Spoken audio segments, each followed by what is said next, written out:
This is the cleanest country in Africa. This clean, beautiful, and tidy place is Kigali, the capital of Rwanda. There's no mess, no heat, no law and order. Walking along the streets and alleys, you will find that the infrastructure here is very good and clean. Vehicles and pedestrians on the road are orderly and not chaotic. You can even feel the feeling of being yielded to by the vehicles here, which is something you can't find in other countries in Africa. Taxis in Rwanda are mainly motorbikes. They all wear helmets and obey the traffic rules. Even if you are a passenger, you have to wear a helmet to start.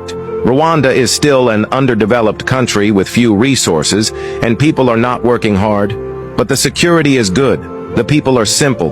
They are environmentally friendly, clean and tidy. And the city planning is very good, with neat and tidy buildings lined up. Follow me, and I'll show you a different world.